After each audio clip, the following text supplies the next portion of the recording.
اشفاق بھائی ممبئی شوز والے جعفرآباد کے یہ ترانہ پیش کرنے والے 2 طالب علموں کو 100 روپے کا انعام آیا ہے. آ جائے اپنا انعام لے کر جائے.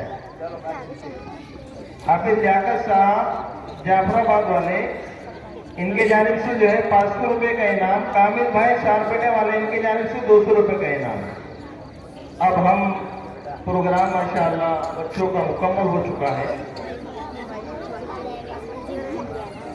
اب ہمارے مدرسہ حاضہ کے حافظ قرآن ثناخان رسول قاری محمد صدیق صاحب سے ہم درخواست کرتے ہیں کہ اپنے چند اشعار نعتی اشعار پیش کر کے اپنی جگہ لے لیں. وقت زیادہ ہو چکا ہے قاری صدیق صاحب، اس لیے چند نعتی اشعار پیش کریں. السلام علیکم ورحمۃ اللہ وبرکاتہ.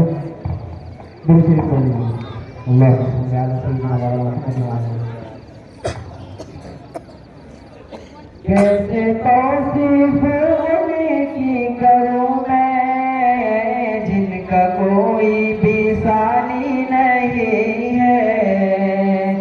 کیسے توصیف انہیں کی کروں میں جن کا کوئی بھی ثانی نہیں ہے. ہاں جن کا کوئی بھی ثانی نہیں ہے. میرے سرکار کی نعت ہے یہ، دل جلوں کی کہانی نہیں ہے. میرے سرکار کی نعت ہے یہ، دل جلوں کی کہانی نہیں ہے. سب مجمعی پر لکھنے کے سبحان اللہ. میرے سرکار کی نعت ہے یہ، دل جلوں کی کہانی نہیں ہے. وہ ہزارے میں ہوگا یقیناً روز محشر میں کل دیکھ لینا. روز محشر میں کل دیکھ لینا. کملی والے میرے مصطفیٰ کی بات جس نے بھی مانی نہیں ہے.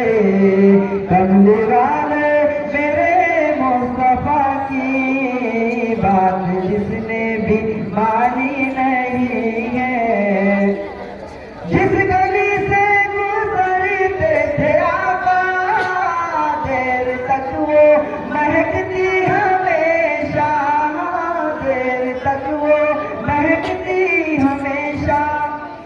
عرض احمد کی خوشبو سے بڑھ کر خوشبوئے رات رانی نہیں ہے. عرض احمد کی خوشبو سے بڑھ کر خوشبوئے رات رانی نہیں ہے. اور عشق سرکار میں جھوم کر تم نعت ایسی پڑھو آج جوہر. عشق سرکار میں جھوم کر تم نعت ایسی پڑھو آج صدیق. ہاں نعت ایسی پڑھو آج صدیق. کھچ کے آ جائے وہ بھی یہاں پر. کھچ کے آ جائے وہ بھی یہاں پر. جس نے آنے کی ٹھانی نہیں ہے.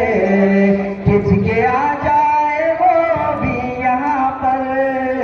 جس نے آنے کی ٹھانی نہیں ہے. کیسے توصیف ان کی کروں میں جن کا کوئی بھی ثانی نہیں ہے. میرے سرکار کی نعت ہے یہ، دل جلوں کی کہانی نہیں ہے. ماشاءاللہ بہت خوب. قاری صدیق صاحب ہم آپ کو تاج شخصیت پیش کرتے ہیں. ماشاءاللہ آئیے تشریف لائیے. بہت سارا انعام آپ کو آیا. حاجی سلیم بن عبداللہ باجمان مدرسہ حاضہ کے صدر محترم ان کی جانب سے 500 روپے. حافظ عبدالحکیم صاحب جعفرآباد والے 100 روپے کا انعام.